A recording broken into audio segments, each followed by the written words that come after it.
my Calendly, they changed the setting for the global side. So I wasn't able to get my I had my like everybody scouts like why how are these people scheduling this close together? And I looked at one, I was like, I gotta drive to get there. And then what had happened, they had changed like their global setting, and I was still kind of using it the old way, and it had messed up all my stuff. So like I'm literally some days for the first 3 weeks of January I'm in person, and then I've got a short window to get on Zoom. And then like today it's literally, I'm with you, 15 to 20 minute drive, next meeting, back home for another podcast, 15, right? So it's just, it allowed 15 minutes between, but, um, that's anyway, I just wanted to go there for a second, tell you all I that. can relate. I've had those kind of problems figuring out mine as well. So, It's technology, man, and they probably emailed and said, "Hey, we're changing how we do this," and I just hit delete and moved on. So it's probably yep. 100% my fault. But folks, you've been listening to me and this guy ramble. I got to be on his podcast, got to meet him, and just learn more about the stuff that he does. And I was like, "Hey, man, jump on the Second Chance podcast with me." So today on the Second Chance podcast, we're joined by Martin, founder of Project Mindfully Outdoors. After facing the depths of depression, anxiety, and a difficult divorce, Mike found a path to healing through nature, meditation, and the teachings of Stoicism. His journey led him to create a powerful initiative that helps him reconnect with nature to overcome their own challenges. And Mike's story is one of resilience, renewal, and rediscovery, proving that our past doesn't define us, but rather shapes us in their path and purpose, man. I enjoyed our conversation, dude, and just your approach to things. And I, I've been following my own versions of Stoicism and just focusing on it's a really deep dive into focusing on what you can control and not getting not letting things get you too far out of sorts and stuff. But when if you go listen, I'll backlink our episode. If you listen to ours, Mike was going over to West Virginia. I had just left West Virginia and he was going. I was like, dude, it's getting ready to be cold there. So Mike, how was that trip to West Virginia? Well, that trip was amazing, to be honest with you. I mean, it was really cool because we ended up staying in a treehouse up in, I can't remember the name of the little park, but to me, the most unique part of that experience was sitting in a hot tub outside in the winter during a snowstorm. Yeah. I had no reference for anything like that. I thought that was just going to be crazy, and it was actually one of the coolest experiences to just sit there and meditate in that hot tub and feel the snow coming down and everything. It was a unique new experience, and I think that it was a good reminder that that's what life is all about. Finding You those cool, unique experiences like that. we got to go to Arizona for Christmas. Same thing. It was cooler. You say Arizona, you think desert and hot. It would be 70 during the day, but it would be nothing for it to be 30 degrees when you're waking up in the mornings. And we stayed Airbnb 2 nights and outside of the city, so we were out in a little more of a rural area or smaller towns, not necessarily rural. And the same experience, hot tub outside in nature. And the cool thing with Arizona is they guard their light pollution, and they keep up so you can really get that visual of the sky.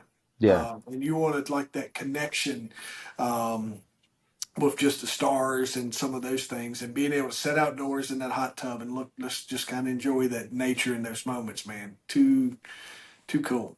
Um, yeah, it was really fun. But I know one thing that I walked away from when I got out was this feeling of like brain freeze, like after yeah. slurping too much of a Slurpee. Did you experience that?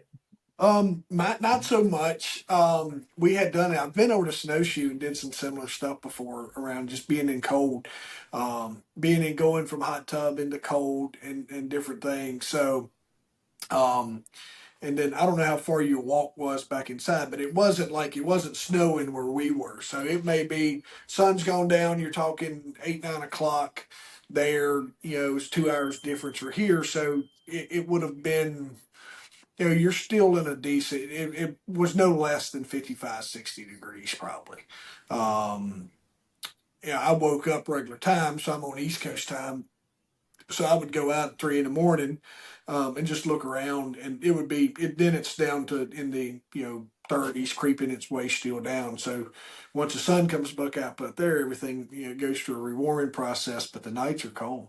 Oh yeah, yeah. Actually, it was 10 strategically placed steps back to get inside after I got out, because there was snow on the ground. But I'll tell you, after the long day of hiking, it was a good feeling. Just kick back and just relax for a little while in there.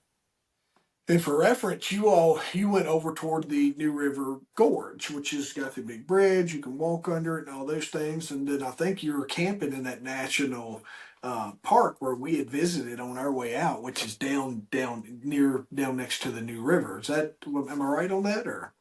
You know what? The treehouse was probably about 10 minutes drive from the Oh, park itself, but we ended up spending most of the day down in that mine. The what was it? The Kmore mines. yeah, Yeah, we spent the day down there, so that was a fun hike. coal mine, right? Yeah, Yeah, so coal mine. That was the other thing I was sharing with some friends.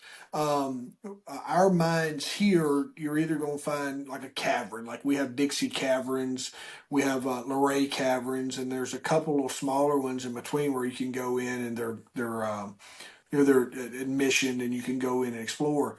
West Virginia is and Southwest Virginia is full of coal mines, but when you get out west, silver and gold and copper.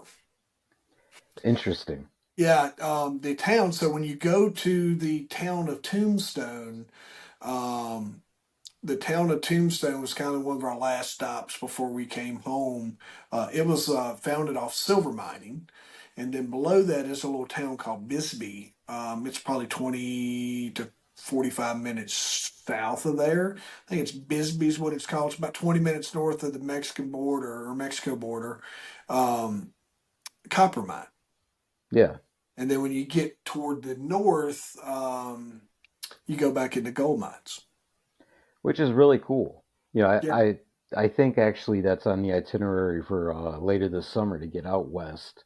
yeah. But I've read a lot about it, and even with going down to the coal mine in town down there, it really wasn't something that was huge on my radar of things to explore. I love going into caves and everything, but to get out there and actually touch the history, Oh, yeah. to actually stand in the footsteps and think about what possibly could have gone on there is a very, very amazing feeling. I did that up in we spent a couple of weeks over the fall up in northern Michigan, going through Nonsuch Yep. and just exploring that area, and to be able to sit there and feel and reconnect with that story, it opens up your mind to a lot of things that you've been through, a lot of Yeah. transitions and putting things down, moving into the new things, and making it okay. That, yeah, you're spot on. And I tell you, hiking here, you get I guess we would probably say our Davy Crockett's and some of the other earlier trailblazers, right? Appalachian Trail, you have all these things on our side of the world. Out there, you find structures that are carved into the stone mountains. There was one of the stops, one of the national parks out there. I can't think of the dang name of it. I'll text you over the picture. I'll send you the pictures. But it was where it's very ancient Native American, or Mayan, whatever that may have been. The civilizations that came up through there. I read while I was out there, but they would carve their shelter inside of the mountain, into the side of the mountain, and then but it was always what you would find. It was always near water, too. So that was pretty interesting. And then we went over into there's a town called it's another mining town. I'll tell you the name in a second. Um, but it's kind of like Tombstone, but it was more central northern part of the state, and the town was kind of had that haunted theme and this that and the other. Very very. It was a tourist type spot. Um, and it was a copper mine that they had there. But on the way to there, there was like a structure. It was a stone structure. I can't think of the dang name of it, but it had been built and it served a purpose for what they think was maybe retail or trade. Hundreds. Just many, many freaking years ago. Um, and just trying to figure out like this is where it was at, but then they moved on. There's some stuff to say like they just continued to explore, and that after that structure served its purpose, they moved on. Um, so some of that history that you can find out there of where um, maybe because it was just less people, less of us, but it was neat finding those. It was built kind of pyramidish, but all out of rock. Um, So that was neat. So I highly recommend that.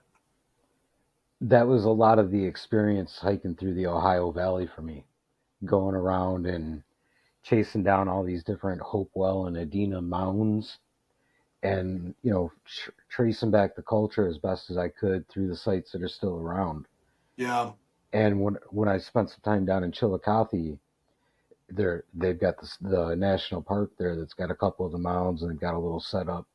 There was a sign there that really struck me, because everything that was going on back in the old world was going on here, and it was being built the exact same way, except out of wood.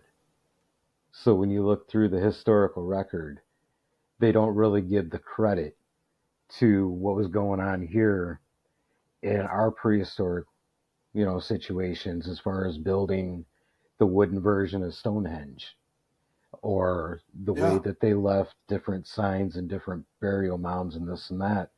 It wasn't so significant because it was built out of wood and dirt, yep. as opposed to in the old world it was all stones. So there was all that other intervention that they really dug into to figure out, because they thought it was so much harder or so much cooler to really look at. Tuesday got is the Tuesday got TUZ TUZIGOOT National Monument. It's in Clarksdale. That's the spot it was just roughed in, built out of rock, but built in like a pyramid style form, where it had multiple layers, and they lived there. And then Jerome was the other town that was kind of close to that. Jerome was another one of those areas where just a lot of old history. Um, it's kind of like it was just really neat to see that side of it. And then Sedona, we checked that out. That was really just a neat town, cool vibe.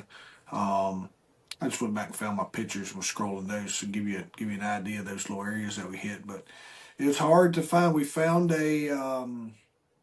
while we were in Sedona, they had a uh, Coconino National Forest. I think COCONINO. I'll butcher all the names. My wife will laugh at me when she hears this episode, but they were they had like a little just they were really big on their healing and their vortexes, and so they had like a little Buddhist area that was set up, and we went and checked out all the different spots, but we ended up there. We spent a lot of time there, so that was really cool. Just quiet vibe. Our nature's very green. It's very trees. It's very water. And out there, their nature's down. It's drier. It's rock. It's neat to just experience the other side of that and just trying to catch that vibe, right? Oh, absolutely, it is. I think you find all kinds of really cool representations when you go down these little wormholes. Because part of going down to West Virginia, obviously coming through Point Pleasant, we had to stop and play around at the Mothman Museum and Yeah. statue, and that led us out to the TNT bunkers. And I'll tell you, that was a really cool experience. It was one of those like kind of off the wall sort of things. It wasn't really on the itinerary, but when we got there, we figured why not? Why not spend a couple of minutes and play around? And yeah, it's cool storytelling, but it's also motivation to get you out there and get going on these sort of adventures. And I think you've discovered that, right? That's kind of where I was taking us. We both have. it took me a long time to find it, discover it, but we've both have found that just the, I don't know, that positive vibe that we find inside of nature and being outdoors and a little bit of hiking. And when I go to a city, if a city doesn't have a lot of green space, or doesn't get to be, if I'm around too much concrete, man, as soon as I get home, I wanna put my feet in. Sometimes I'll take my shoes off. I just need to be grounded back into Mother Earth, I guess you could say. But you weren't always like that, and you had your own stories, and but you have this moment when you realize you needed to change. Take us through that. Just give our guests a little insight on our listeners a little insight on you, and kind of what gave you your tipping point to where you're like, need to get back into nature here. So I guess pre-story would be, as a kid, I'd always chase my grandfather around on his outdoor adventures. That was how I got into the outdoors in the first place. But then, probably about 13, 14 years old, if that, he had a massive stroke. Mm, So that took him out of the game, and I had no way to get out there. In fact, I had spent a lot of my time at that point helping to take care of him. And then I found the guitar. So for me, life was going to be, I'm going to become a rock star, right? And all this stuff, brought me into, filling my time with drugs and alcohol and stuff in order to cover things up, to build a mask.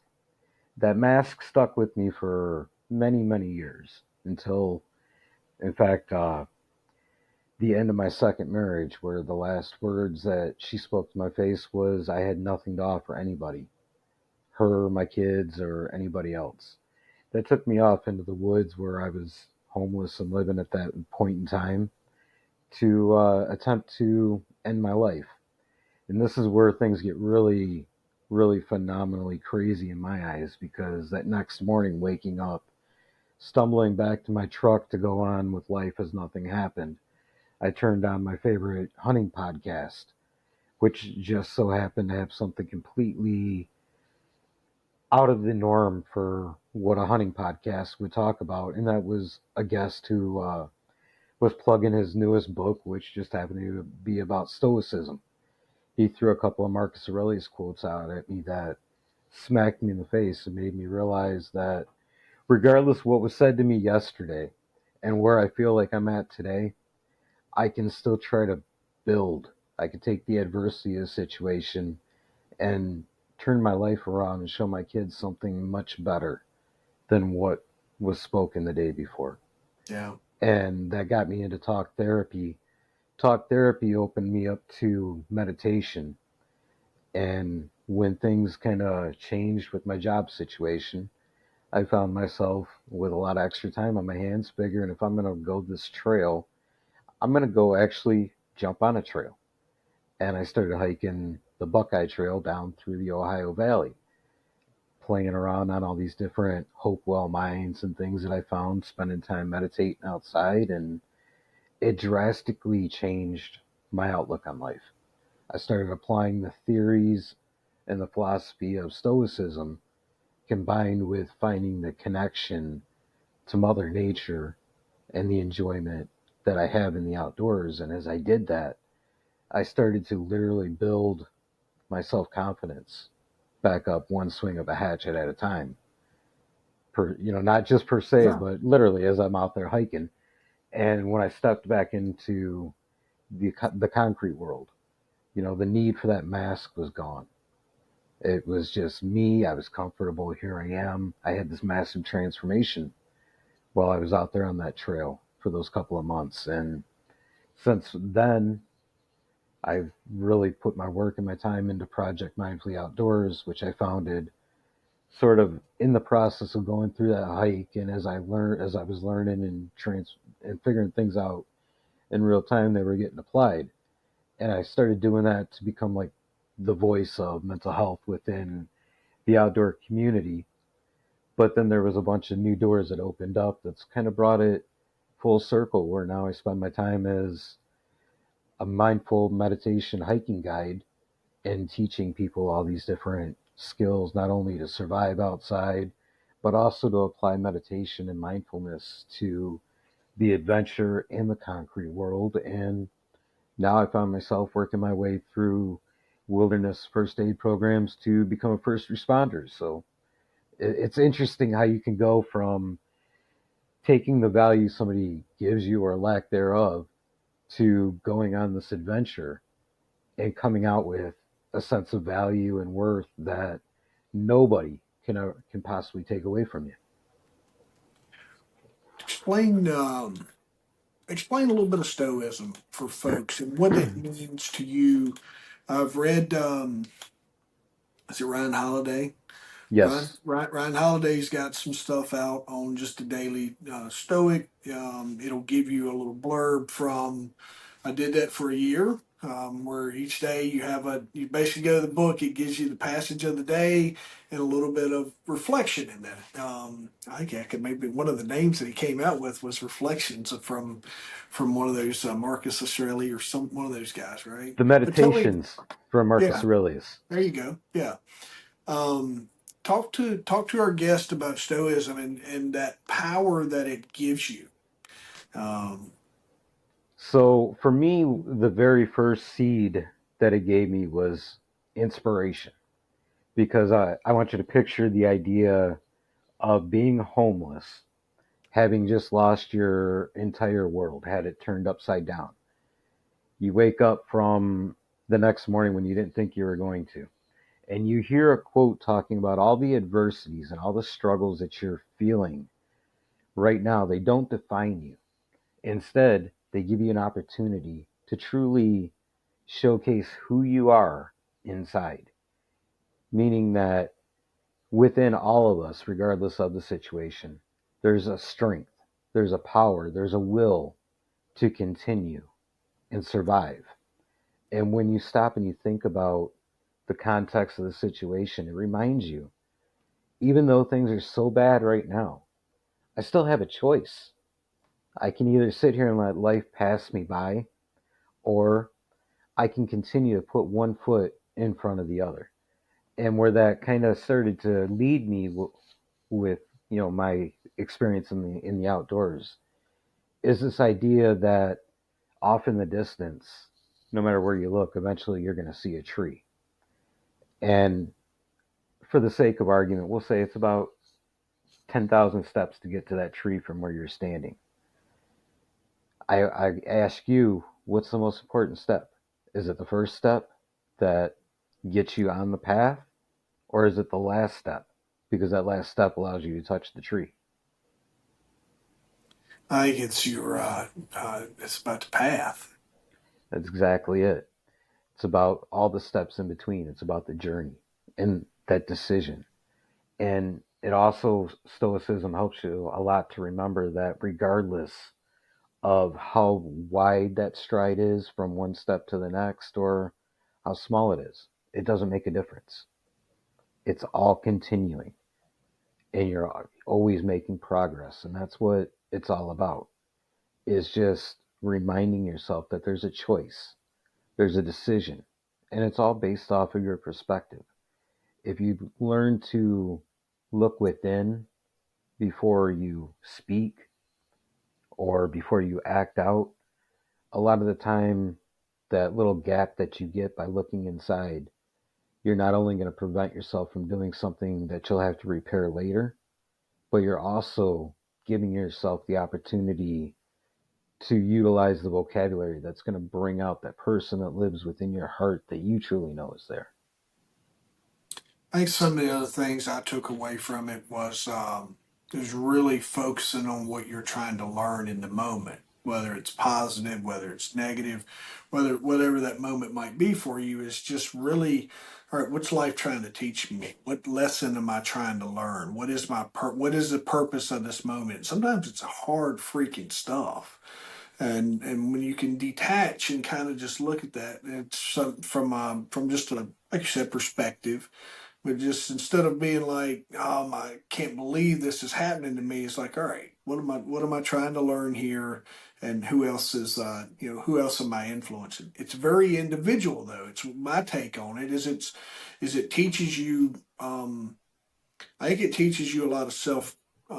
perseverance, but I also think it teaches you a lot of just how to love yourself and how to get right with you, and focusing on you and not really worrying about the external factors.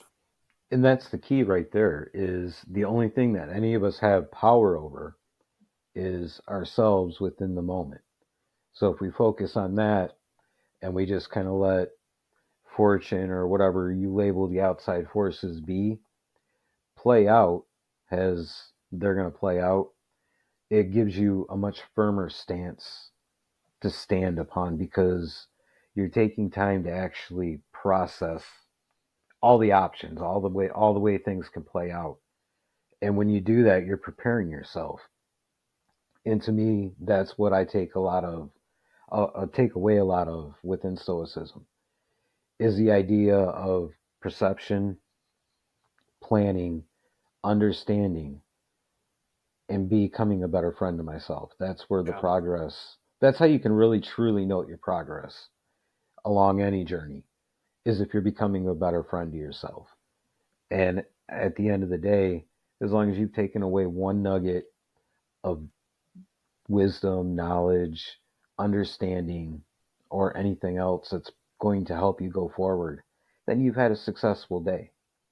And it's also another thing worth pointing out is the fact that at the end of the day as well, it's really important to look back on the day that was, yeah, to put it up for review and really dissect what it is you did, what you gained, where you struggled, all that, and how you can learn from it. Because, like you mentioned, life is about, regardless of what philosophy or spiritual direction you go, life is about remaining a student and constantly learning. constantly learning. Yeah, you take that for granted. You're young. You overlooked it. I did. I didn't. Um, I process things a little differently, and then I've learned that some of the external factors, that they were affecting me negatively or adversely. But I think you also learned, and one of the things that you did was just solo backpacking trip and just that time alone without any outside influence, just you, nature, and your thoughts. What did that do for you, Mike? That right there was actually the major part of the transformation. That's what really taught me the skills and the ability to not only put that mask down that I used to use to cover my depression and my anxiety, but to shatter it, to actually realize that the depression feelings, the anxiety feelings, or any other thing that I perceive as a weakness within myself isn't necessarily a weakness. Right. It's an opportunity to really get in touch with yourself and learn about those weaknesses and how to manage them. Because a lot of us, we get caught up in the labels that society puts on us. Like, for example, with myself, I'd go to a psychiatrist, and their label would be, you're massively depressed. Okay, great. In fact, actually, one of the first therapists that I tried, that was how the call ended. The last 2 minutes of it, she goes, "You have an illness." I'm like, "Great. What do I do now? Do I sit on my couch and wait for it to take me out? Do I get some meds? What do I do here?" And that's where those labels become so unhealthy, because we want to cling to them for comfort. We don't want to actually explore them. And getting out on the trail like that, having to rely on yourself with just whatever it is you're carrying on your back, it makes you realize those labels, they're irrelevant. The real strength and the weaknesses, they counteract each other in life. You can be really good at something, but you're bound to be really bad at another thing. Yeah. And that gives you an opportunity to continue playing the student in life and really learn how to make that weakness become, at the very least, balanced. And that's how you get balance within your life, mentally, emotionally, physically. All that stuff is through the hard work of learning and stepping into the unknown, just like I did on that trail. There's you're probably my second or third guest this week that's talked about just failures inside of their therapist or what have you, and your um what you speak to about, you know, sometimes it comes from within. You're struggling or what have you, and you give some of the best advice. I remember, I think I may have shared with you is I just needed to burn off negative energy. I just needed to go walk. I just needed to go do something that was physical and physical activity. My buddy Kenny got me splitting wood. And he was like, "Come on, let's go split some wood. You feel better." You know, you start kind of kicking the can. You know, some your relationship or whatever was on the skids, and he's like, "We just need to go split some wood." And I was like, "Yeah, whatever." And then one day we end up out splitting wood. Man, just being outside and doing outside things, and it was like it was the best therapy I think I've ever had. And he would always do, "I told you so," and I was like, "Well, I just wasn't ready to listen to you." So that was kind of always our stuff back and forth. But I don't want to, you know, we're not medical professionals, we're not any of that stuff. But man, it is absolutely powerful. The healing that you can find, and just the perspectives and all the things you can find in nature and being alone. Um, Well, it's just you and your thoughts. that's the one caveat to it is, even though, I mentioned that negative experience within the idea of talk therapy, my next therapist was amazing. Yeah, So there's no discounting talk therapy. Talk therapy is a very powerful tool, but it's just that, because a lot of people go into therapy expecting you're going to give me the solution. And one thing that, as I've built my spiritual practice based off of old Native American wisdom and customs and things like that, the spiritual aspect of things is about actually going out and doing. You talk about getting out into nature and doing all the different activities like around camp, like chopping wood, this and that. And it brings up the idea of another very powerful tool, which is mindfulness. yeah, And a lot of people think mindfulness as a word is like one of those hokey ass buzzwords, right? But in reality, it's not. It's just a simple reminder about bringing yourself present into the moment, into the activity. And it's funny because over Christmas, my son got me this fancy little not part of it, but this fancy little bow drill, which, if you're not familiar with, it is an idea of friction fire making, right? And yeah, friction, to make a friction fire is a pain in the ass. yeah. So getting out there and actually doing it, you've Have you got done to, it? yeah, Have you? yeah, Yeah, no. so you got to tag me in the video for that one. I haven't made a video of it yet. That's coming soon, but I will. I'd love to see that. I'd love to see you out there fighting, kicking. And that's the important part of it too, is there's Struggle. gonna be setbacks, there's gonna be Yeah, difficulties and frustration. And when you do something like this and you sit down and commit to being in the moment, trying to make a friction fire, chopping wood, even just throwing the backpack on and walking, you're yeah, practicing, you're strengthening your resolve. You're stepping into adversity and you're facing it head on, coming out the other end. And this is really, when we talk about self-help and growth and all these different things, this is what we're really talking about, is the idea of practicing the muscles that we don't physically see or even really think of. And that's the resolve. That's the ability in your heart to persevere. And time again, I take somebody out on a hike and we hit a point on the trail where they're struggling, and that's exactly where we go to. You want to see the results, but you got to do the work.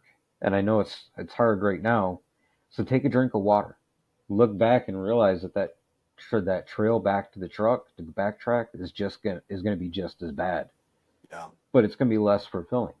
So that's why we go through all these different things that we test ourselves and we push ourselves. And as Seneca used to always talk about, if you don't, I fear the man that doesn't take the time to face adversity because they don't know who they are. And even though we wrap the thrill of adventure around a guided hike or a mindfulness backpacking trip, there's that adversity that you're facing. And you're starting to bring out that real picture of who you are. You do a lot of this work through your project Mindfully Outdoors. Um, tell us more about that. What is your mission through your project? So, like I said, we have that tagline of adventure, that thrill of adventure that's in each and every one of us. And I started this out as kind of a mental health conversational thing in the outdoor community because everybody's afraid of, I've got these mental health issues going on. I don't want to talk about it. And then dark things happen. Well, as I got the podcast up and going, more people from outside of the community started reaching out. And I realized that, whether you're on a recovery journey, a self healing journey, self growth, whatever it is, you tie that into the things that we do on a backpacking trip, which is facing adversity, connecting with others, connecting with the land, and it's a recipe for everybody to overcome whatever challenges they're facing in their life. And that's become the mission of it. And I do that in a number of different avenues. I do that number one through my podcast. Yep. I do that, which is an audio podcast as well as on found on YouTube. I do that through mindful moment meditation classes, which is where I'll get together with a group of people and I'll walk them through and present the whole idea of not only wilderness meditation, but also just regular meditation as well. And then we get on the trails with people, be it a group or an individual day hike or, a few days out in the backfield, whatever it is. It's one of those programs and ideas where it's open and it's customizable to anybody out there because these are things that are something we all can touch and we can all benefit from. How do folks get into that program? Do they reach out for you, or what is your how can they connect with you? Here's what I'll tell you. Like that's country, but kind of moved into the city here. There's a lot of folks that don't have access to nature. They're not. They are like, I'd love to go on a hike. I'd love to go do what Mike's talking about. I just don't have the stuff. I don't have the means. I don't have any. Is that something that you help people overcome, or what does that look like? So when I say that it's a program that can be customized and tailored to anybody, that's exactly what it is, regardless of your situation, where you live, the gear you have or you don't have. We can put all that together. Yeah. I'm based out of Michigan, but I'm more than happy to go just about anywhere within the United States. If you contact me and say I want to hike, I'm asking where you're at and where you want to go, Yeah. and then we put the rest together. And That's you can reach out to me at my email personally, which is mm projectmindfully You can visit projectmindfully You can contact me through social media, which is all Project Mindfully Outdoors and Project Mike Martin. I like to keep things very simple. yeah. That way, it's tangible for everybody, because I feel like a lot of the time when we get ideas that we want to try something like this, we feel like it may or may not be for us, and if we fall down that trap of it may not, it's because we look at all the different terminology and we look at all the different labels around something and feel as if it's not for us because or we can't do it. And that's the one thing about not only hiking but meditation as a whole. It's something everybody and anybody can do. Yeah. Um,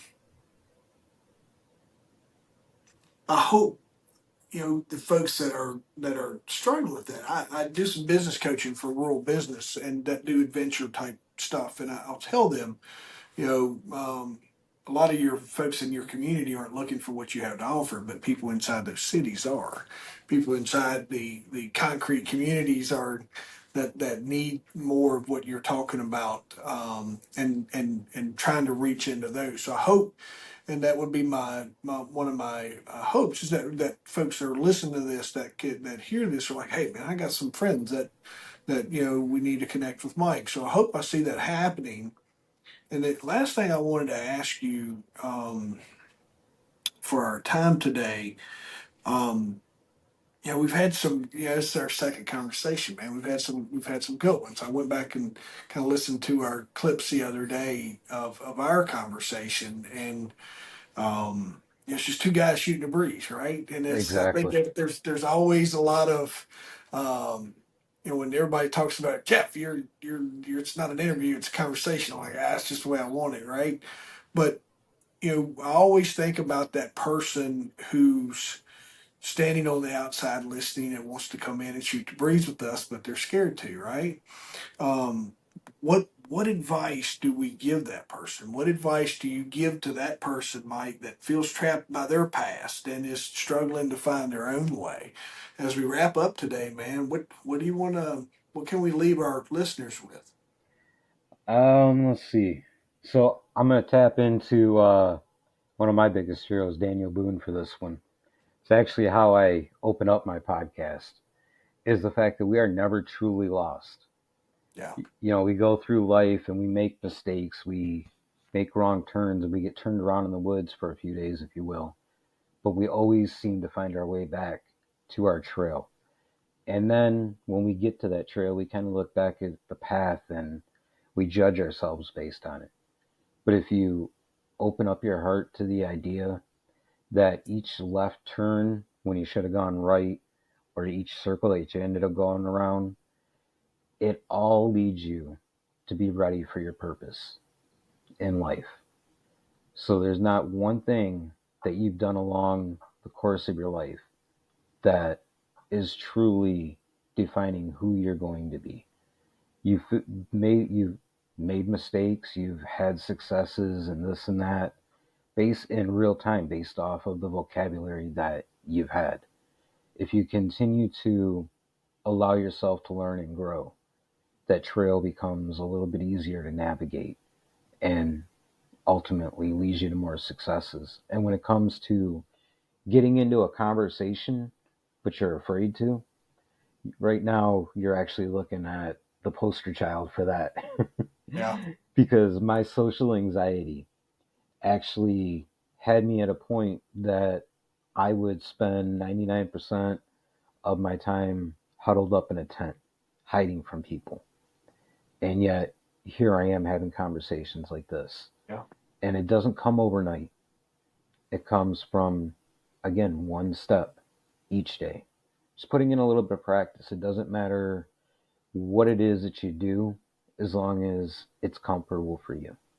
You know, in those moments, those early days of being homeless and going through everything, I would go days without eating because it was too difficult to make a decision, let alone to talk to somebody, to place an order.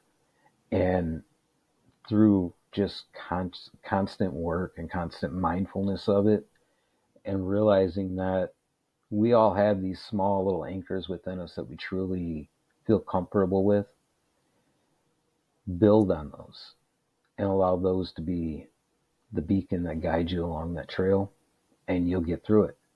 You'll get to enjoy a conversation.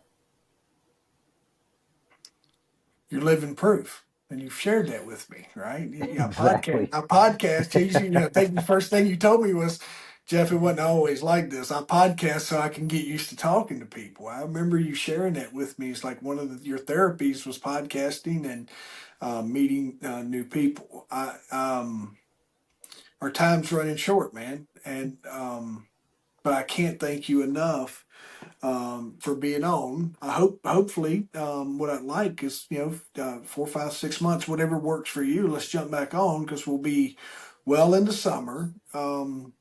We'll be back. This ice right now keeps us out of the woods where I'm at.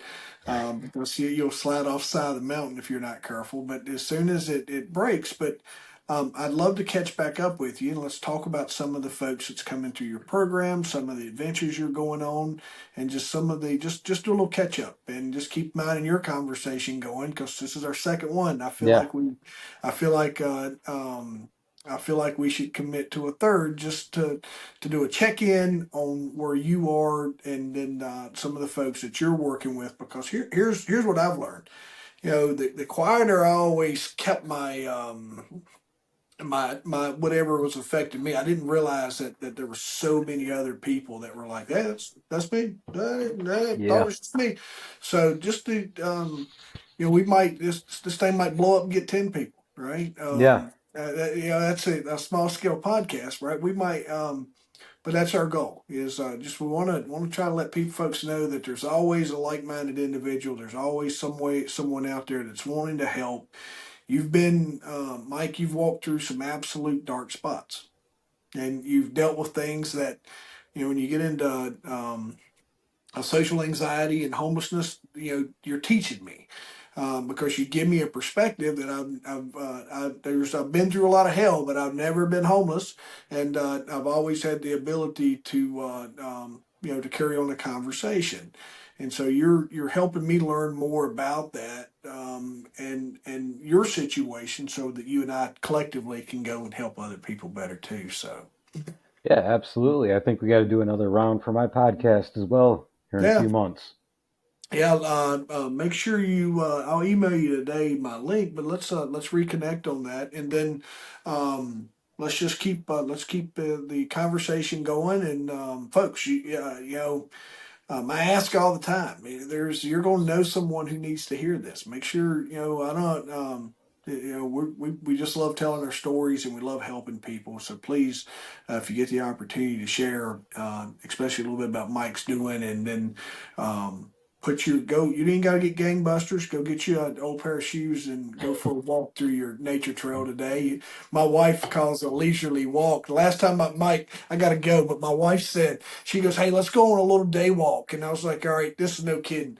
I am walking up the side of the mountain, looking at the ground." Right? I am. I'm going. I thought you said this was a freaking leisurely walk. So don't let my wife coordinate your bunny trail adventures by Yeah. no means. But folks, there's a lot of power in putting on your shoes and going through your little community's nature walk, which is generally flat, downhill if anything, and get the most out of it. Thank you for being with me today, brother. Oh, no problem. Thank you, Jeff. We'll talk soon. All right, man. I'll be seeing you. All right.